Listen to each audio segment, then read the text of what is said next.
Assalamualaikum warahmatullahi wabarakatuh. Halo anak-anak semua, kembali lagi bersama Bu Adia.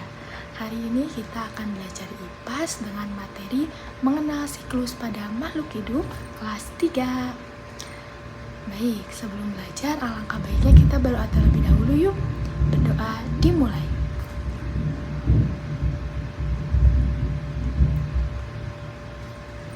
Berdoa dicukupkan. Adapun tujuan pembelajaran kita hari ini, yang pertama, setelah menyimak penjelasan pendidik, murid dapat menentukan tahapan metamorfosis sempurna dan tidak sempurna dari gambar yang disediakan dengan benar. Yang kedua, setelah mengikuti pembelajaran, murid dapat mengklasifikasikan hewan berdasarkan jenis metamorfosisnya, yaitu metamorfosis sempurna dan tidak sempurna dengan tepat. Dan yang ketiga, melalui kegiatan diskusi, murid dapat menunjukkan tahapan siklus hidup hewan yang mengalami metamorfosis dengan tepat dan berurutan. Baik, di sini yang pertama ada pengertian siklus hidup. Apa sih siklus hidup ini?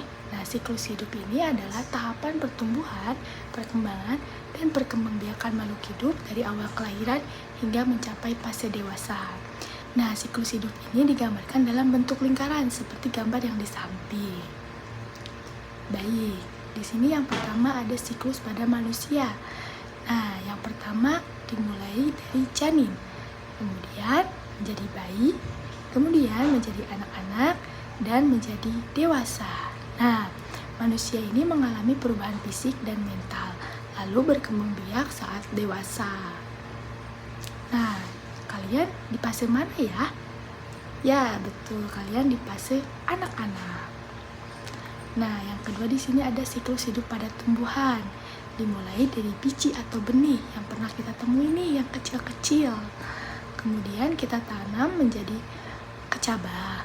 Kemudian kalau kita siram, itu akan menjadi tumbuh dan menjadi tumbuhan muda. Kemudian akan berbunga dan kemudian yang terakhir akan berbuah.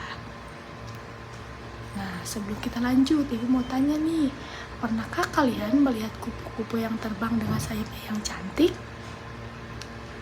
Oke, nah di sini ada pengertian metamorfosis. Apa sih metamorfosis itu?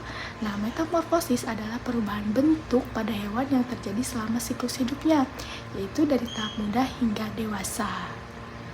Nah, tadi kan sudah siklus hidup pada manusia dan tumbuhan. Di sini ada siklus hidup pada hewan. Nah, pada siklus hidup hewan di sini ada metamorfosis yang tadi sudah dijelaskan. Nah, metamorfosis pada hewan ini terbagi menjadi dua, yang sempurna dan yang tidak sempurna. Nah, metamorfosis sempurna ini ada 4 tahap. Yang pertama dimulai dari telur, kemudian larva atau ulat, kemudian berubah menjadi pupa atau kepompong, dan yang terakhir menjadi dewasa atau imago. Di sini ada contohnya itu kupu-kupu. Kemudian ada metamorfosis tidak sempurna. Nah, tidak sempurna ini melalui 3 tahap. Yang pertama dari telur, kemudian nimpa, dan yang terakhir dewasa. Nah, nimpa ini merupakan versi kecil dari hewan dewasa. Nah, siklus hidup pada hewan ini proses perubahan bentuk tubuh hewan hingga mencapai dewasa. Baik, di sini ada contoh atau kelompok hewan metamorfosis sempurna. Yang pertama tadi ada kupu-kupu, kemudian lebah, lalat, semut, nyamuk, kumbang, dan katak. Nah, ada juga kelompok hewan metamorfosis tidak sempurna. Ada kecoa, capung, belalang, rayap, kutu rambut, belalang, dan jangkrik. Nah, Bu, kenapa sih ayam tidak termasuk metamorfosis? Nah, Ibu jelasin ya.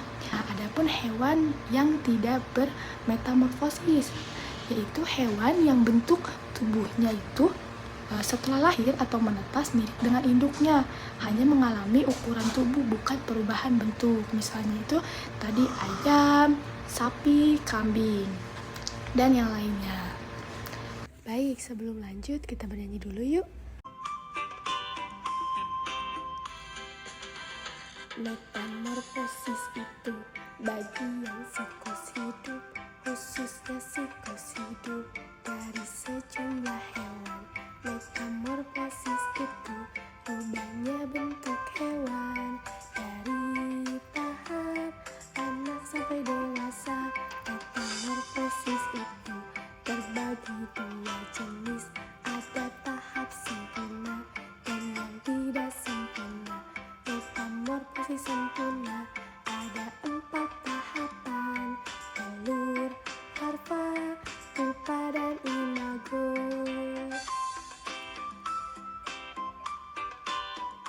Metamorfosis sempurna, contohnya kupu-kupu, nyamuk, lalat, si katak, lebah dan juga kumbang.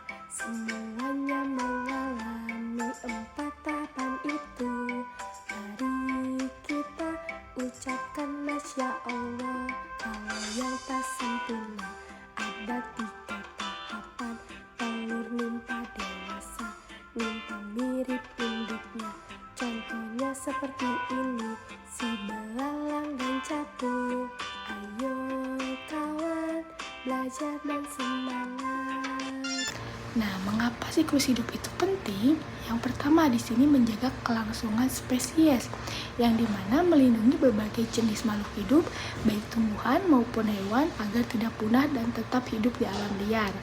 Kemudian yang kedua itu menjaga keseimbangan ekosistem, yang dimana suatu kondisi komponen biotik dan abiotik ini dalam ekosistem dapat berinteraksi secara harmonis dan seimbang. Nah, yang terakhir, yang ketiga adalah membantu adaptasi, yang dimana proses atau tindakan yang dilakukan untuk mempermudah makhluk hidup atau suatu sistem untuk menyesuaikan diri dengan perubahan atau tuntutan baru di lingkungannya. Nah, peran kita dalam siklus makhluk hidup itu yang pertama adalah menjaga lingkungan, melestarikan hewan dan tumbuhan, menanam dan merawat tanaman, mendukung daur hidup hewan, dan tidak mencemari lingkungan.